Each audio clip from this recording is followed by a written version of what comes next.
بیٹا مجھے ایدی سینٹر چھوڑ دے۔ بہو مجھے مارتی ہے، میرے کام سے آتے ہی ماں رونا شروع کر دیتی۔ بیوی سے پوچھتا تو کہتی ڈرامے کر رہی ہیں، تمہاری ماں پاگل ہے۔ اب تو میرے آنے سے پہلے بیوی ماں کو کمرے میں بند کر دیتی۔ میں بھی کچھ نہ کہتا کیونکہ سکون چاہتا تھا۔ اگر انہیں ایدی سینٹر بھیج دیتا تو میری بدنامی ہو جاتی۔ کچھ دن بعد بیوی بولی تمہاری ماں گھر سے بھاگ گئی۔ میں غصے سے ماں کو ڈھونڈنے لگا پر پتھر ہو گیا جب دیکھا وہ بھوک پیاس سے نڈھال کچرے سے سوکھی روٹی چننے میں۔ صبح سویرے اٹھ کر آفس جانے کے لیے تیار تھا۔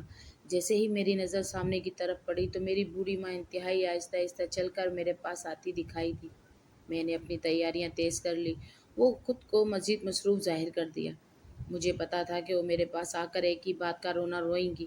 میں نے جلدی سے اپنا آفس کا بیگ پہنا، ٹفن اٹھایا اور تیار ہو کر بیوی کو اللہ حافظ کہہ کر ماں کو بھی مسکرا کر دیکھا اور باہر نکل گیا۔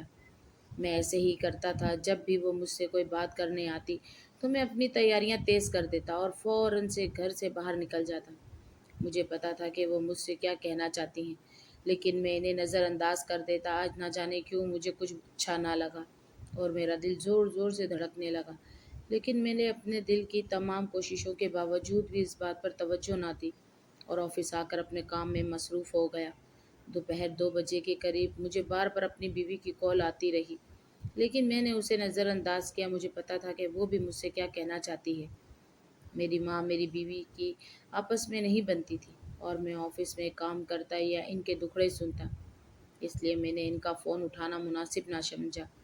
شام کو جب تھکا ہارا گھر لوٹا تو بیوی مجھے دیکھ کر چیخ اٹھی، تم نے میرا فون کیوں نہیں اٹھایا؟ فون اٹھا لیتے تو آج مصیبت ہمارے سر پر نہ آتی۔ میں حیران ہوا، بیگ ایک سائڈ پہ رکھا اور ان سے پوچھنے لگا کیا کہہ رہی ہو؟ کچھ سمجھ نہیں آ رہی۔ میں ویسے ہی بہت زیادہ تھکا ہوا تھا کیونکہ آج مجھے باس سے بھی ڈانٹ پڑی تھی۔ مجھے ایسا لگ رہا تھا کہ آج کا دن میرے لیے انتہائی بیکار دن ثابت ہوا ہے، کیونکہ مجھے نہ صرف باس کی ڈانٹ پڑی تھی بلکہ میرا کوئی بھی کام ڈھنگ سے نہیں ہوا تھا۔ اسی وجہ سے میں بہت زیادہ پریشان تھا۔ بیوی کی بات سننے کے لیے میرے پاس بالکل بھی وقت نہیں تھا۔ میں بیزار کن لہجے میں اس سے کہا کیا بات ہے، تم کیا کہنا چاہتی ہو؟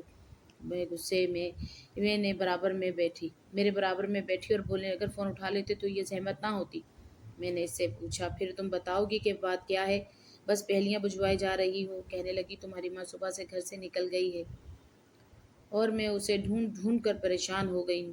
اب کیا میرا سارا دن یہی کام ہے کہ میں تمہاری ماں کے پیچھے خوار ہوتی پھروں اور وہ اسی طرح کی حرکتیں کرتی پھرے؟ میں گھر کو دیکھوں یا تمہاری ماں کو دیکھوں؟ تمہیں اپنی ماں کو سمجھانا چاہیے۔ میں نے کہا اپنی امی کہاں ہیں؟ کیا وہ مل گئی تھی؟ کہنے لگی نہیں نہیں ملی ہے تو بھی تمہیں فون کیا تھا۔ اب تم جانو اور تمہاری ماں جانے، ویسے بھی میری تو وہ کوئی لگتی نہیں تھی، تمہاری ماں ہے، تم سے ہی آخرت میں سوال ہوگا، جاؤ اور جا کر اسے ڈھونڈو۔ میری تو زندگی ہی خراب ہو گئی ہے۔ اور بھی میری بیوی نہ جانے کیا کچھ کہتی رہی، لیکن میرے تو پیروں تلے سے زمین ہی کھسک گئی تھی، کیونکہ اس نے جو کچھ کہا تھا اسے سننے کے بعد مجھے اندازہ ہو گیا تھا کہ آج کا دن میرا بیکار کیوں ہے۔ میں رونے لگا۔ میں اٹھ بیٹھا، اپنی اماں کو ڈھونڈنے لگا، یہاں تک کہ رات ہو گئی لیکن وہ مجھے کہیں بھی نہیں ملی۔ میں نے ڈھونڈتے ڈھونڈتے اپنے ایک دوست کو بھی ساتھ لے لیا۔ اس نے مجھے دلاسا دیا، تسلی دی کہ دیکھو یہیں کہیں ہوں گی، زیادہ دور نہیں جا سکیں گی۔ وہ بوڑھی ہیں، لیکن میرے دل نہ جانے کیوں کسی انجانے خوف کا شکار تھا، یہاں تک کہ ہم اپنے گھر کے پاس بنے کچرے کے ایک ڈھیر کے پاس بیٹھ گئے۔ رات کا اندھیرا تھا، میں شدید غم سے نڈھال تھا۔ میرا دوست مجھے بار بار تسلی دے رہا تھا۔ میں کسی سے کیا کہتا؟ میں نے اگر شروع سے ہی اپنی ماں کا دھیان کیا ہوتا تو آج یہ سب کچھ نہ ہوتا، لیکن میں اب کسی کو کچھ بھی نہیں کہہ سکتا تھا، چنانچہ میں وہیں بیٹھ کر رونے لگا۔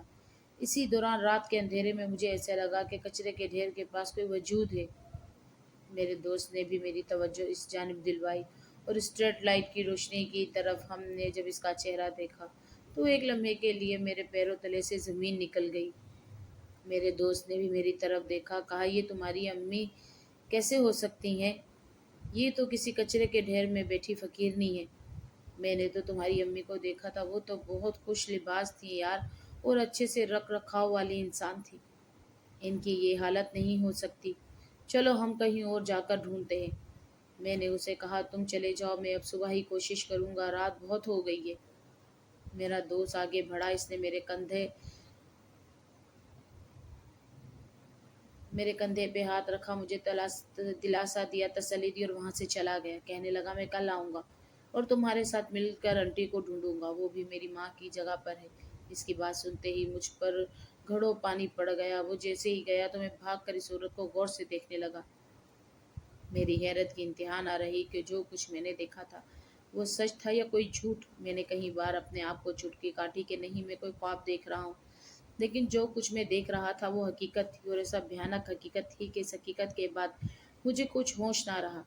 जो कुछ मैंने अपनी आंखों से देखा, इस मंजर ने मेरे पैरों तले से ज़मीन खिसका दी थी, और मुझे ऐसा लगा था कि मैं कभी अगला सांस नहीं ले पाऊंगा, कि किसी कयामत थी जो मुझ पर टूट पड़ी थी। मैं वहीं बैठकर ज़ारों कतार रोने लगा। इसी दौरान इस वकीलनी की नज़र मुझ पे पड़ी। इसके बाद जो कुछ हुआ वह बयान करने के काबिल नहीं है। मैं शर्मिंदगी की गहराइयों में गिरता चला गया, और मैं इन तमाम लम्हात को सोचने लगा जब मेरी माँ ने मेरे लिए अपनी ज़िंदगी तंग कर दी थी और मुझ पर अपने सब कुछ कुर्बान कर दिया था। मैं कैसा बेटा था, मैं अपने आप पर लानत भेजता हुआ माजी में खो गया, जिसकी दर्दनाक दास्तान की बिना पर आज मैं खुद को कोस रहा था। मेरा नाम अली है और मेरे वालिदैन का अकलौता बेटा हूँ। मैंने जब से होश संभाला तो अपने गिर्द माँ को ही पाया। अम्मा ने मुझे शुरू से ही समझा दिया था कि बेटा अली, तुम्हारे अब्बा रोजगार के सिलसिले में बैरून मुल्क मुकीम है, और ये शादी के बाद ही ये सिलसिला हो शुरू हो गया था। अम्मी दादी अम्मा के साथ रहती थी, और मेरे एक चाचू भी थे जो गैर शादीशुदा थे, बल्कि वो एक निकम्मे इंसान थे जिन्हें काम काज से कोई लेन देन नहीं था। यहाँ तक कि वो मेरी अम्मी को हर बार तंग करते कि भाभी भैया से कहें मुझे इतने पैसे भेजे। मेरी दादी भी मेरी अम्मी को बहुत तंग किया करती थी, लेकिन अम्मी सब्र शुक्र से वहाँ रह रही थी, क्योंकि इनके पास कोई और ठिकाना नहीं था। मेरी अम्मी भी अपने वालिदैन की अकलौती औलाद थी।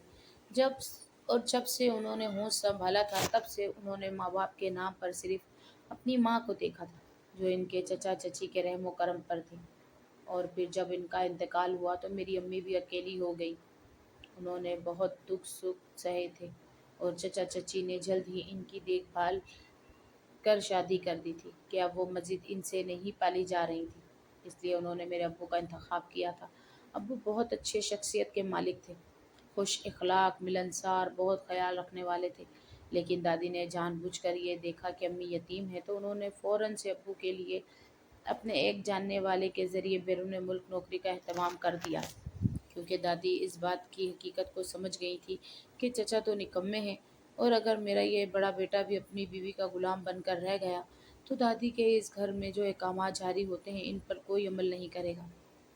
यानी दूसरे लफ्ज़ों में अपनी इजारादारी खो जाने की वजह से बहुत ज़्यादा डर डर लग रहा था। यही वजह थी कि उन्होंने शादी के 5 महीने बाद ही मेरे वालिद साहब को बैरून मुल्क नौकरी पर रवाना कर दिया। अम्मी बहुत रोई, गिड़गिड़ाई, अब्बू से माफ़ी मांगी कि इनसे कोई गलती हो गई हो तो इन्हें माफ़ कर दें, लेकिन इस तरह दादी और चाचू के रहमो करम पर न छोड़ कर जाएं, क्योंकि दादी ने पहले दिन से ही अम्मी से बैर बांध लिया था। ये सारी दास्तान अम्मी मुझे बचपन में ही सुनाया करती थी, जिनका मकसद ये था कि कभी भी रिश्तों को इस्तेमाल नहीं करना चाहिए। वो इसके ज़रिए से मुझे तरबियत देना चाहती थी।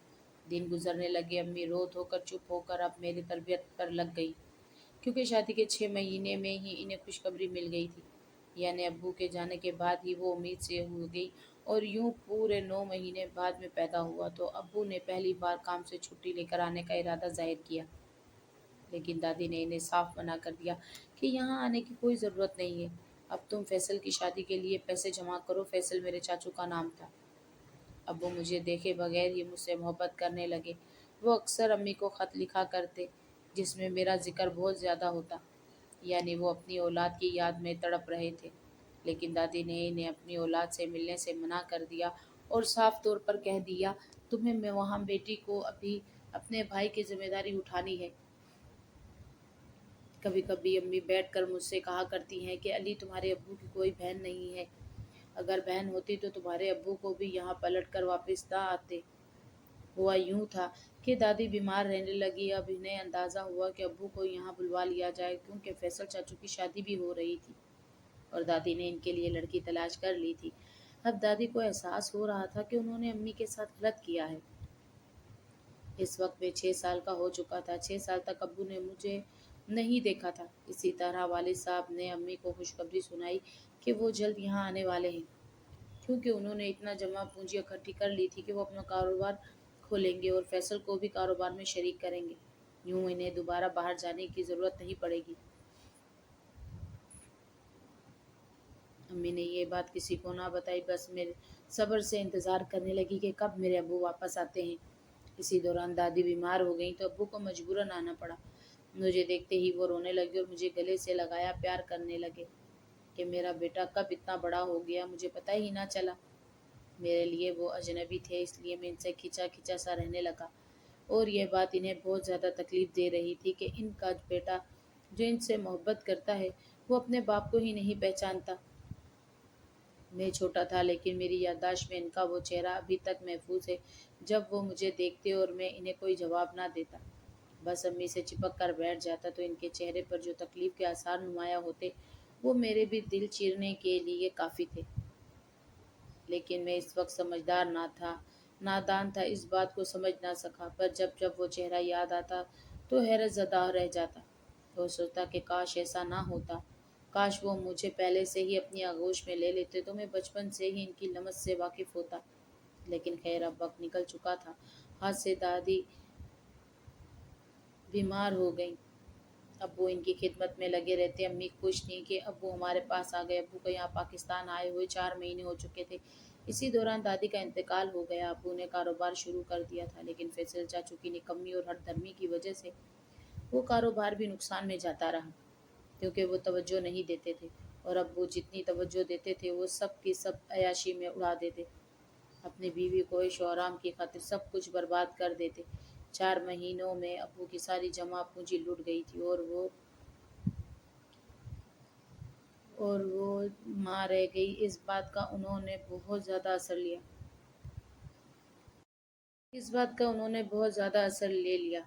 फैसल चाचू को भी कहा कि अब तुम्हें कुछ करना चाहिए, इस तरह कब तक चलता रहेगा? मैं तुम्हारी बीवी बच्चों का खर्चा कब तक उठाता रहूँगा? मेरी अपनी बीवी और बच्चे भी हैं मौजूद हैं।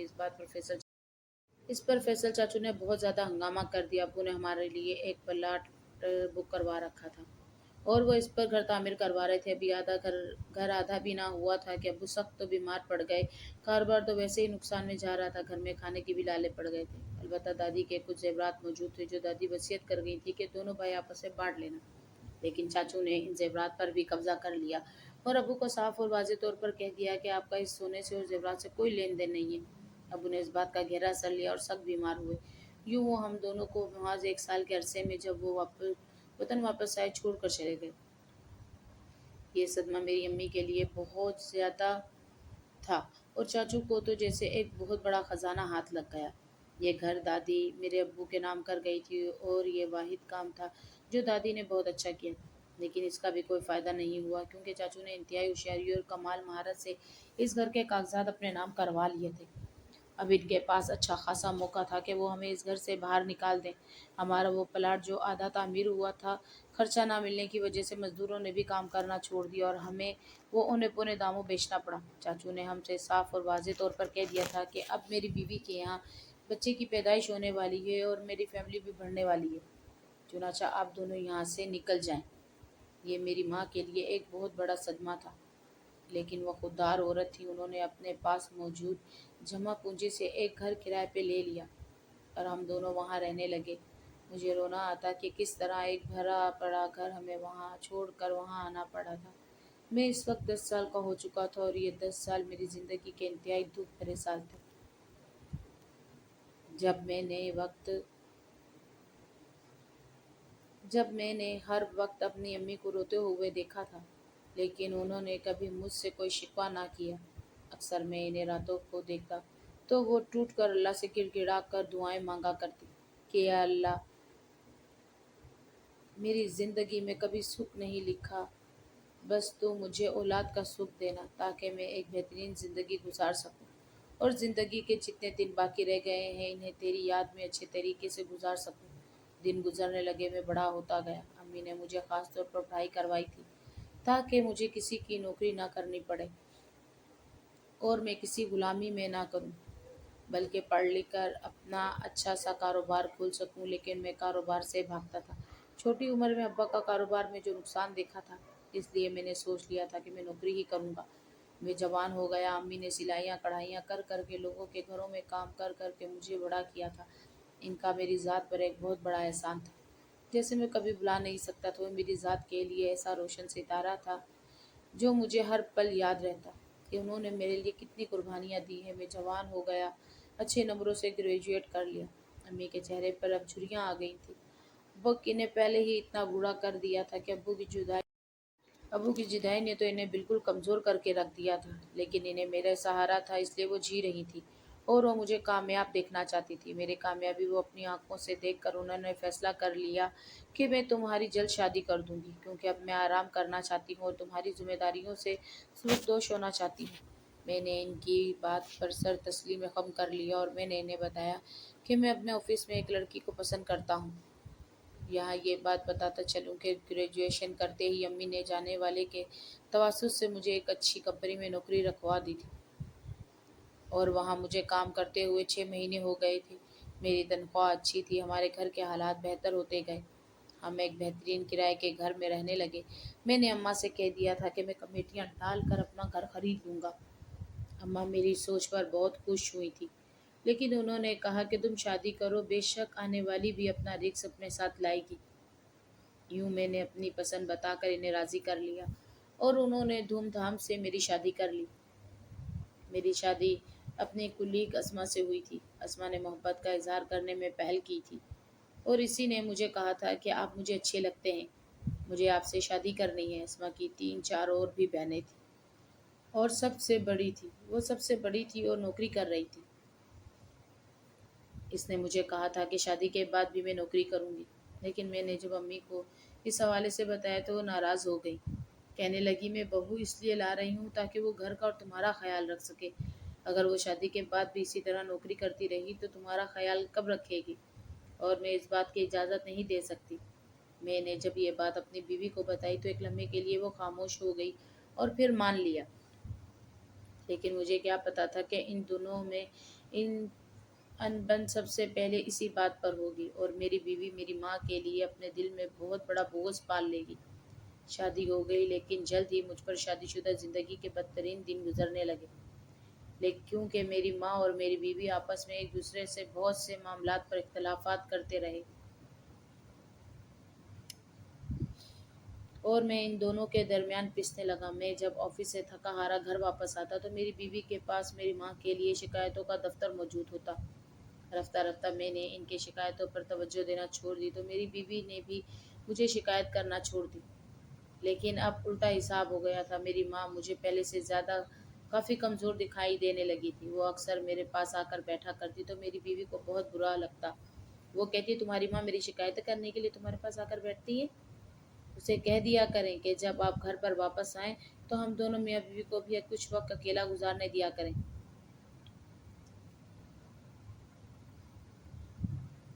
میں نے یہ بات اپنی ماں سے کہی تھی تو انہوں نے میرے پاس آ کر بیٹھنا بھی چھوڑ دیا تھا۔ کبھی کبھی وہ اکثر مجھے روتے ہوئے دکھائی دیتی۔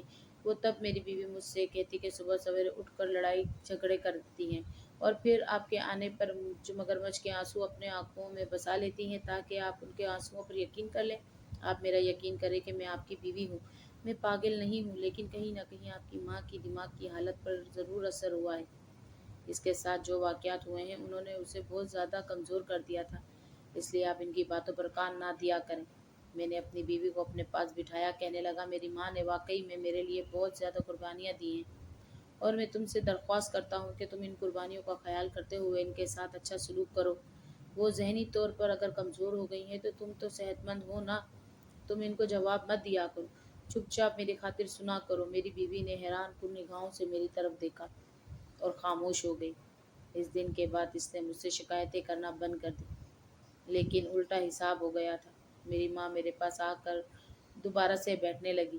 میں جب بھی کام سے واپس آتا تو مجھ سے کہتی کہ بیٹا میں اس گھر کو چھوڑ کر جانا چاہتی ہوں، تیری بیوی مجھے کھانا نہیں دیتی ہے، نہ مجھے ڈھنگ سے بات کرتی ہے اور نہ مجھے گھر کے کسی کام کو ہاتھ لگانے دیتی ہے، کہتی ہے یہ گھر میرا ہے تو ایک کام کر، مجھے ایدھی سینٹر میں ہی چھوڑ۔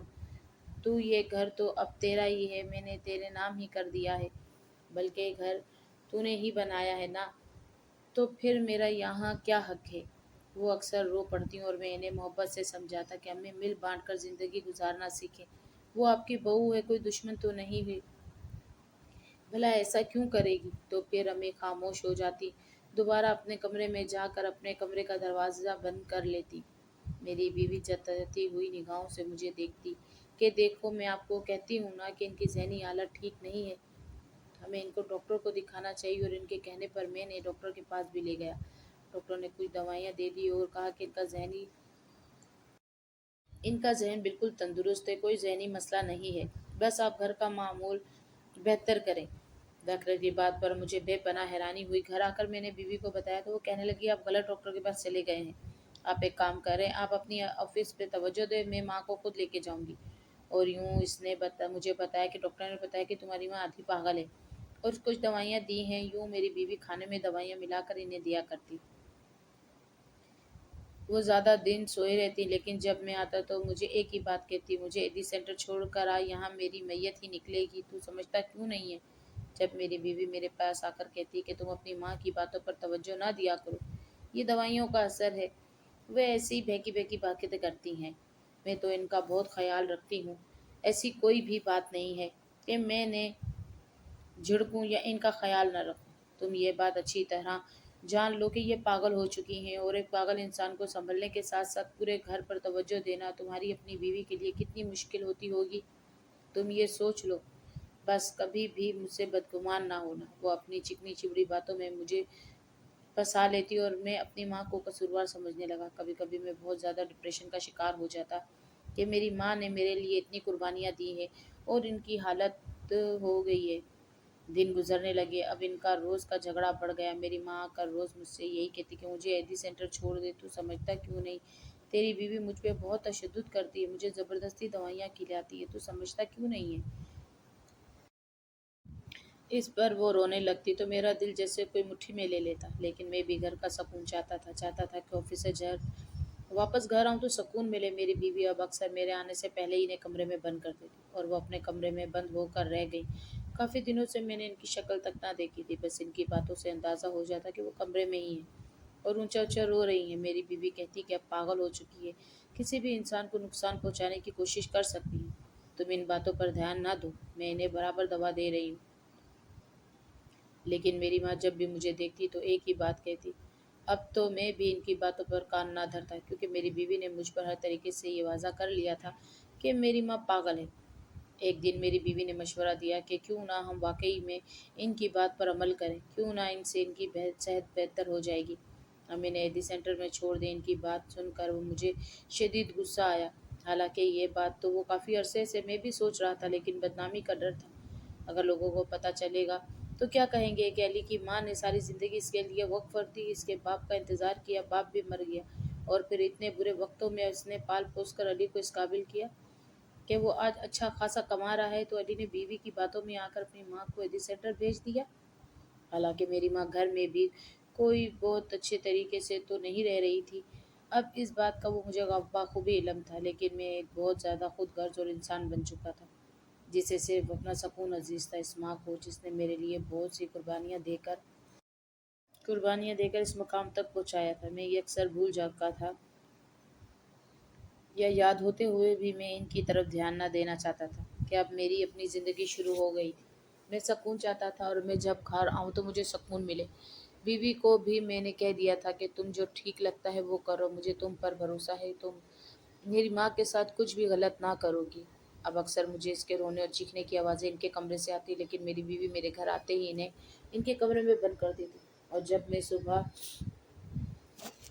آفس کے لیے نکل رہا ہوتا تب تک ان کے کمرے پہ تالا پڑا ہوتا۔ میں سب کچھ جانتے بوجھتے اپنی آنکھوں بند کر چکا تھا اور اپنے کانوں پہ انگلیاں ٹھوس چکا تھا، لیکن مجھے کیا پتا تھا کہ میری زندگی میں ایک ایسا موقع آنے والا ہے جس کی بنا پر مجھے سبق ملے گا اور میں اپنی ساری زندگی پچھتاتا رہوں گا۔ ہوا یہ تھا کہ آج بھی میں حسب معمول آفس کے لیے تیار ہوا تو میری ماں میرے پیچھے پیچھے چلی آئی۔ میں نے اس کی کوئی بات نہ سنی اور کہہ دیا کہ امی صبح ہی صبح میرا دماغ خراب مت کیا کریں، वो रोने लगी, मेरे सामने हाथ जोड़ दिए कि मुझे एडी सेंटर में छोड़ आना। तुझे कहती तो हूँ कि वहाँ ज़िंदगी गुजार लूँगी, लेकिन तुम लोगों की बेरुखी देखकर मेरा दिल चाहता है कि मैं अपनी ज़िंदगी ही ख़त्म कर लूँ। एक लम्हे के लिए मैंने अपनी माँ को देखा, लेकिन अगले ही लम्हे मेरे चेहरे पर नफ़रत नज़र आने लगी। पूरा दिन तो आप लोग सुकून नहीं देते हैं। जब सुबह जा रहा होता हूँ तब तो दुआओं के साए में रुखसत किया करें। ये सुनते ही मेरी माँ ने आगे बढ़कर मेरे सर पर हाथ रखा और मैं इस रोज़ ऑफिस इंतहाई बुरे मिजाज के साथ आया। ना जाने क्यों, लेकिन मेरा दिल ज़ोर ज़ोर से धड़क रहा था। ऑफिस में भी किसी काम में मेरा दिल ना लगा। सारे काम गलत होने लगे तो बॉस ने भी मुझे खूब डांटा कि पिछले कुछ दिनों से तुम्हारी तवज्जो काम पर नहीं है। अब मैं इन्हें क्या बताता कि मैं अपनी माँ के मामले में बीवी पे हरगिज़ भी भरोसा नहीं करता था। लेकिन चूंकि मुझे घर का सुकून अजीज था, इसलिए मैंने उसे खुली छूट दे रखी थी कि वो मेरी मामर और बूढ़ी माँ के साथ जो चाहे वो सलूक करे।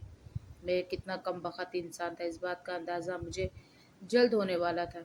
हुआ यूं कि मैं ऑफिस से वापस आया तो मेरी बीवी ने मुझ पर चीखना चिल्लाना शुरू कर दिया। कहने लगी, सुबह के बाद से जब से घर से निकले हैं तो दोपहर के वक्त मैंने आपको बहुत ज़्यादा फ़ोन किए हैं, आपने मेरा फ़ोन क्यों नहीं उठाया। मैंने मोबाइल देख लिया था, लेकिन मुझे पता था कि वो मेरी माँ की शिकायतें ही करेगी, इसलिए मैंने फ़ोन बंद कर दिया। लेकिन अब इसने मुझे जो कुछ मुझे कहा उसे सुनकर मुझे अपनी समातों पर यकीन ही ना आया। इसने मुझे कहा कि तुम्हारी माँ घर से भाग गई है और मैं उसे बहुत ढूंढा नहीं मिली, बहुत मुसीबत बन गई है ये तो मेरे लिए। लेकिन मेरा दिल जैसे फना होने लगा। मैंने फटी फटी निगाहों से अपनी बीवी की तरफ देखा कि ये क्या कह रही हो, तुम होश में तो हो, वो घर से कैसे निकली। ये अलग बात थी कि मैं बहुत ज़्यादा खुदगर्ज था। मैंने इनका कोई ध्यान ना रखा, लिया इनके बारे में पूछने की कोशिश की कि वो ठीक है या नहीं, वो मेरी बीवी का रवैया इनके साथ कैसा है। जबकि मैं ये बात रोज़ अव्वल की तरह रोशन थी कि मेरी बीवी का रवैया मेरी माँ के साथ बिल्कुल भी दुरुस्त नहीं है। अब मेरे पैरों तले से ज़मीन खिसक गई और मैं दीवाना वार बाहर निकल गया। रात तक इन्हें ढूंढता रहा पागलों की तरह, कभी इधर तो कभी उधर, कभी कौन से हॉस्पिटल, कभी कौन से पुलिस स्टेशन, यहाँ तक के अब रात को थक आकर अपने दोस्त के हमरा घर के पास कचरा कुंडी के नज़दीक बने चबूतरे पर बैठकर रोने लगा। मेरे दोस्त ने मुझे हौसला दिया। इस वक्त वहाँ गली सुनसान थी और स्ट्रीट लाइट की रोशनी जल रही थी। मेरे दोस्त ने कहा, माँ जी बहुत बूढ़ी है, वो इतनी दूर नहीं जा सकती, हमें आस पास पहले तलाश करना चाहिए था। मैंने इसकी तरफ देखा। अचानक इसकी नज़र सामने कचरा कुंडी के ढेर के पास एक बूढ़ी औरत पर पड़ी, जो कचरे के ढेर से खाना चुन कर खा रही थी। उसे उबकाई आई और मुझे कहने लगा, यार देख देख यार, ये ना जाने क्यों मुझे माँ जैसी लगती है, देख तो कहीं वही तो नहीं। मैंने उसे डांट दिया। कहने लगा, पागल हो गया है तू क्या, मेरी माँ का दिमागी तवाज़ुन दुरुस्त नहीं है, लेकिन वो ऐसी हरकत कभी नहीं कर सकती, उसे घर में खाना मिलता है। मेरी बात सुनकर इसने मुझे कहा, तुम नाराज़ मत हो, लेकिन एक बार देख ज़रूर लेना। मैंने उसे कहा कि अब तुमने मेरी बहुत मदद की है, मैं तुम्हारा शुक्रिया अदा करना चाहता हूँ। अब हम कल दोबारा से इन्हें ढूंढने की कोशिश करेंगे। मेरी दुआ है कि वो मुझे मिल जाएं, और तुम भी दुआ करना। वो मुझे दिलासा और तसल्ली देकर चला गया और मैं तेज़ तेज़ कदम उठाता हुआ इस बूढ़ी औरत की तरफ आया, जिसे देखकर एक लम्हे के लिए मेरा दिल बंद हो गया। वो कोई और नहीं बल्कि मेरी माँ ही थी, जो इस कदर कमज़ोर होती चली जा रही थी कि मैं पहली नज़र में तो उसे पहचान ही ना पाया। मेरे दोस्त ने उसे पहचान लिया और मैं कितना कमबख्त था कि इसका बेटा, इसका खून, इसकी कोख में 9 महीने पल कर भी मैं इसके ना पहचान सका। मेरी बीवी ने उसकी क्या हालत कर दी थी। आज सुबह ही तो मेरी इनसे मुलाकात हुई, लेकिन मैंने इनकी तरफ नज़र उठाकर तक ना देखा था। अगर देख लेता तो शायद ये वाक़या पेश ही ना आता। वो कचरे के ढेर से सूखी रोटी चुनकर खा रही थी और मेरा दिल टुकड़े टुकड़े हो गया। मैं वहीं सजदे में गिर गया कि वो मुझे मिल गई हैं। मैंने इन्हें पुकारा, माँ। उन्होंने फ़ौरन मेरी तरफ देखा और मुस्कुराने लगी। उपले मुंह से मुस्कुराती हुई बिल्कुल कोई छोटी बच्ची लग रही थी। मैं दौड़कर इनके पास गया, इनसे गले लगकर रोया। वो भी मुझे देखकर रोने लगी। काफ़ी देर तक हमें इसी तरह एक दूसरे से गिले शिकवे करते रहे। मैंने इनके कदमों पे अपना सर रख दिया, उसे कचरे के ढेर से घर पर लाया, उसे साफ सुथरा किया। इस दौरान मेरी बीवी के चेहरे के तासुरात देखकर मैं समझ गया कि यह सब कुछ इसकी साजिश थी। हालांकि मेरी माँ ने मेरी बीवी के मुतालिक एक लफ्ज़ भी मुझसे ना कहा। बस मुझसे इतनी शिकायत की कि तूने भी अपनी माँ से आंखें फेर ली ना। इसलिए मैं घर से बाहर चली गई कि मैं खुद ही एडिट सेंटर चली जाती हूँ। लेकिन मैं रास्ता भूल गई और सुबह से लेकर रात तक मैं यहीं कचरे की ढेर के पास बैठी हुई हूँ। ये सुनते ही मेरा दिल खून के आंसू रोने लगा। मैंने इन्हें बेहतरीन खाना मंगवा कर दिया, इनके हाथ चूमता रहा, पाँव चूमता रहा। ये वही हस्ती थी जिसने मुझे इतनी मुश्किलों में पाला था। मैं कैसे इससे बेखबर हो गया था। अभी थोड़ी देर ही गुजरी थी कि मेरी बीवी मेरे सर पर आ पहुंची, कहने लगी, मिलन की घड़ियां अगर ख़त्म हो गई हो तो मेरी बात पर भी तवज्जो दो। कल रात से मेरी तबीयत बहुत ज़्यादा ख़राब है, मुझे डॉक्टर के पास जाना है। मैंने इसकी तरफ नफरत से देखा और कहने लगा कि जिस डॉक्टर से तुम मेरी माँ का इलाज करवा रही थी ना, इसी से दवाई ले लो, वो बहुत अच्छी दवाई तो देता है। देखो मेरी माँ की हालत भी तो ठीक हो गई है ना, तुम भी ठीक हो जाओगी। वो मेरा अत्यंत समझ गई, कहने लगी, इस बुरी औरत ने जो मुझे तंग करके रखा हुआ है, जब देखो मुझसे मुकाबलेबाजी पर उतर आती है, और आज तो इतना तंग किया कि घर से ही निकल गई। तुम सुबह से निकले हुए हो, आ भी रहे हो, मेरा पूछना गवारा भी ना किया। मैं इसकी फितरत अच्छी तरह से समझ गया था। इसने मुझे भी पट्टियां पढ़ा पढ़ा कर मेरी माँ से बदजन कर दिया। जब मेरे घर में इस औरत की कोई जगह नहीं थी, मैंने उसे गुजीली निगाहों से देखा और कहा, तुम अपनी माँ के घर कुछ देर रह कर आओ ताकि तुम्हारा दिमाग दुरुस्त हो जाए। लेकिन वो उल्टा मुझसे लड़ने लगी और कहने लगी, या तो मैं इस घर में रहूंगी या ये बुढ़िया रहेगी। मैंने उसे खुद धक्के देकर घर से निकाला था। इसने तुम्हें बता तो सब दिया होगा। और मैं शजदर निगाहों से अपनी माँ की तरफ देखने लगा, जिसने सर झुका लिया। कहने लगी, मैं तुम दोनों का घर आबाद देखना चाहती हूँ, इसलिए मैंने कहा कि मैं खुद घर से निकली हूँ, जबकि हकीकत तो ये थी कि मेरी बीवी ने मेरी माँ को घर से बाहर निकाल दिया था और ये मशहूर कर दिया था कि वो खुद ही घर छोड़कर चली गई हैं। अब मेरी बर्दाश्त की हद खत्म हो गई। मैं उठा और उस पर थप्पड़ों की बारिश कर दी। कहने लगा, ये थप्पड़ तो बहुत पहले तुम्हें पड़ जाना चाहिए था, जब तुमने मेरी माँ के खिलाफ आवाज़ बुलंद की थी। ये वो हस्ती है कि जिनके मैं पाँव धो धो कर भी पीऊँ तो इसका हक अदा नहीं कर सकता। और तुम कल की आई हुई लड़की मेरी ज़िंदगी में आकर कहती हो कि मेरी माँ की इस घर में जगह नहीं है। तुम होती कौन हो? इस घर का मालिक मैं हूँ और मैं ही फैसला करूँगा कि इस घर में कौन रहेगा और कौन नहीं। तुम अच्छी तरह जान लो कि तुम इस घर से जाओगी। ये कहते ही मैंने उसे खड़े खड़े तलाक दे दी। अम्मी ने मुझे रोकने की कोशिश की, लेकिन मैंने इन्हें साफ और वाज़ेह तौर पे बता दिया कि नहीं, अब मुझसे और बर्दाश्त नहीं होता। इस औरत ने मुझे आपसे बेगाना कर दिया, खुद गर्ज बना दिया। लेकिन खुदा का शुक्र है कि इसने मेरी आंखें खोल दी और मैं दुरुस्त फैसला करने में कामयाब हुआ। मेरी बीवी मेरे पाँव पड़ गई, कहने लगी, मैं उम्मीद से हूँ, मुझे माफ़ कर दो। मैंने उसे तब भी माफ़ ना किया। कहा, मैं बच्चे का सारा खर्चा दूंगा तुम्हें, लेकिन ये बच्चा पैदा करके तुम मुझे दोगी। मैं दूसरी शादी करूंगा और वो औरत इसकी माँ बनकर उसे पालेगी। मैं शादी ना भी करूं तब भी मैं अपनी माँ के हवाले उसे बच्चे को करूंगा, लेकिन तुम्हारा साया इस बच्चे पर ना पड़ने दूंगा। तुम उसे भी अपना जैसा ही बना दोगी, और मैं ऐसा हरगिज़ नहीं चाहता। वो रो रो कर घर से चली गई। मैं उसे तलाक दे चुका था। अब मेरी सारी तवज्जो अपनी माँ की सेहत की दुरुस्तगी पर था, और अल्हम्दुलिल्लाह 2 महीने के अंदर अंदर वो पहले की तरह सेहतियाब हो गई और घर के सारे काम करने लगी। उन्होंने मेरा रिश्ता एक जगह तय कर दिया, दूर पर एक इनकी एक रिश्तेदार की बेटी से। मैंने शादी करी। वो बहुत नेक और सालिया लड़की थी। इसने मेरी माँ का बहुत ख्याल रखा, पूरा घर संभाल लिया, और अगर कभी मेरी माँ से इसकी अनबन हो भी जाती तो भी वो मुझे इसकी भनक तक न पड़ने देती। मैंने उसे कह दिया था कि मेरा बच्चा पैदा होने वाला है, उसे तुम्हें संभालना है। इसने मेरी बात पर सर झुका दिया। खुदा का करना ये हुआ कि इसकी औलाद नहीं हुई, और मेरा बच्चा जो मेरी पहली बीवी से था, मैंने इसकी गोद में डाल दिया। यूँ हमारा घराना मुकम्मल हो गया। मेरी पहली बीवी आज भी तड़पती है, लेकिन मैंने उसे तड़पते रहने देना है। मैंने उसे माफ़ नहीं करना, ताकि उसे अंदाज़ा हो जाए कि किसी की माँ को बच्चे से अलग करना, किसी बच्चे के कान में माँ के खिलाफ बातें भरना, ये सब कुछ गुनाह है, और इसकी सज़ा उसे दुनिया में ही मिली गई है। कुछ अरसे में ही मुझे मालूम हुआ कि पहली बीवी की भी शादी हो गई, और बड़े उम्र के शख्स से हुई, जो उसे दिन ब दिन पीटता रहता है। तशद्दुद का निशाना बनाता रहता है, वो इबरत का निशाना बन गई थी। एक मज़लूम औरत पर ज़ुल्म करके वो खुद ज़ुल्म का शिकार हो गई, लेकिन मुझे इस पर अभी भी तरस नहीं आया। मैंने उसे माफ़ तो कर दिया था कि इनको कुदरत से उसे खुद सज़ा दे रही थी। दूसरी तरफ मैंने अपनी